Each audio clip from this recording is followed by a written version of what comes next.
Senior भाई और इस प्रांगण में आकार लेते हुए नवीन भारत के युवा साथियों, आज हम लोग इस प्रयागराज की क्रांतिकारी धरती को इस्तकबाल करते हैं। 1887 में बने इस इलाहाबाद विश्वविद्यालय के भी अभिन्न अंग यह ईश्वर शरण विद्यालय है और आज हम लोग संविधान दिवस के इस पावन पर्व पर उपस्थित हुए हैं। आज संविधान हमारे देश में एक अमूल्य रत्न जो बाबा साहब भीमराव अंबेडकर जी ने हम लोगों को प्रदान किया है, शायद बहुत ही अतुलनीय और अकल्पनीय अद्भुत है। एक व्यक्ति उस समय जाकर के विदेश में लंदन कोलंबिया यूनिवर्सिटी से हजारों डिग्रियां प्राप्त करता है। आज भी हम लोग इतने पीछे हैं, इतने पिछड़े हुए हैं कि आज भी हम लोग शिक्षा के लिए अपने ही देश में जूझना पड़ता है। कोई JNU के कोई AU में एडमिशन लेने के लिए जब आता है, उसको तमाम प्रकार के असमानताओं का सामना करना पड़ता है।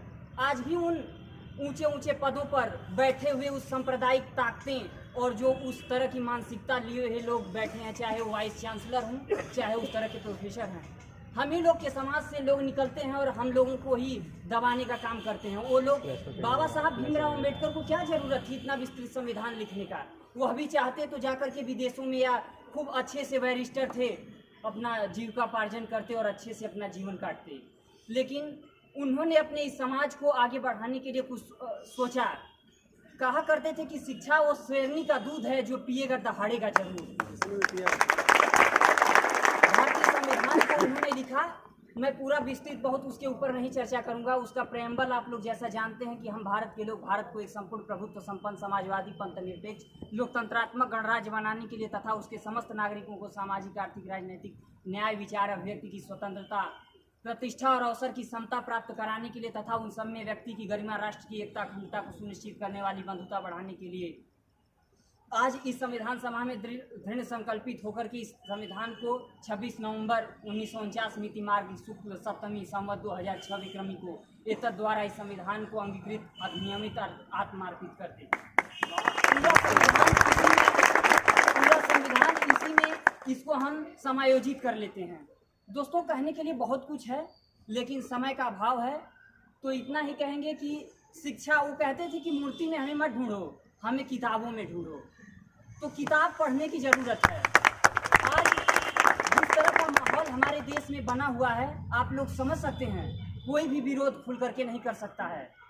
कोई भी व्यक्ति अगर विरोध करता है उसको दबा दिया जाता है, उसके ऊपर प्रशासन द्वारा और तरह तरह की कार्रवाइयाँ की जाती हैं। आज भी 70-75 साल हमारे देश को आज़ाद हुए हो गया, लेकिन हमारे समाज में आज भी इतने लोग पिछड़े हैं। ऐसे आज भी हमारे ही उत्तर प्रदेश में ऐसे जिले हैं जहाँ पे कोई दलित, चाहे कोई पिछड़ा, कोई पिछड़े का बच्चा, चाहे कोई दलित का बच्चा घोड़ी पे नहीं चढ़ सकता है, गोलियां चल जाती हैं। हमारे देश में बाबा साहब के बाद माननीय कांशीराम, आदरणीय नेताजी मुलायम सिंह यादव, चाहे लालू प्रसाद यादव को भी बहुत लोग बहुत कुछ कहते हैं कि चारा चोर है, ये किया वो किया, लेकिन बिहार में उनको भगवान की तरह लोग पूजते हैं।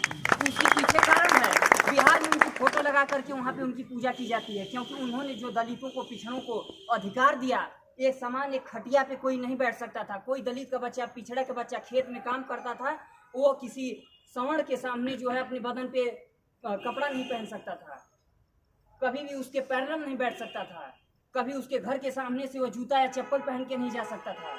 इन तमाम डॉक्टर राम मनोहर लोहिया, चाहे वो पेरियार हों, चाहे ललई यादव हों, इन लोगों ने तमाम ऐसा काम किया। हम लोगों की जिम्मेदारी है कि जो आज हमारे देश में हमारे बाबा साहब ने हम लोगों को जो अधिकार दिया है, उसका प्रयोग करके हमको अभी भी अपने भारत को सशक्त बनाने की जरूरत है। आज राहुल गांधी भारत जोड़ो यात्रा को लेकर के निकले हुए हैं। भारत जोड़ो यात्रा भी एक नए सूर्योदय की तरफ। गांधी परिवार 70 साल सब लोगों ने कहते थे कि नहीं, इतना राज किया, वो इतना किया, लेकिन उन्होंने उनका जो अकल्पनीय, एक महिला जो है राहुल गांधी को 2 खीरे ला करके दी थी भारत जोड़ो यात्रा में। मैं देख रहा था, बड़ा ही मनोरम और अकल्पनीय दृश्य था वो महिला ने कहा कि आपकी दादी जब इंदिरा गांधी जी जब प्रधानमंत्री हुआ करती थी, हम लोगों के पास भूमि नहीं थी, भूमि सुधार हुआ, उसमें भूमि मिली, उसी भूमि में यह उगा हुआ खीरा है, मेरे पास देने के लिए कुछ नहीं है। वो परिवार अपने परिवार से कई सदस्यों को खोया, लेकिन आज हम लोगों को ज़रूरत है कि जो आज संवैधानिक पदों पर जो हावी होती हुई जो ताकतें हैं उनको कैप्चर कर रही हैं, और हम लोगों की ये नैतिक जिम्मेदारी बनती है कि उसको रोकना पड़ेगा। हम लोगों को सबको आगे आना पड़ेगा, डर करके नहीं जिया जा सकता है। इसलिए मैं इतना ही कहूँगा, जय भीम, जय भारत, जय संविधान।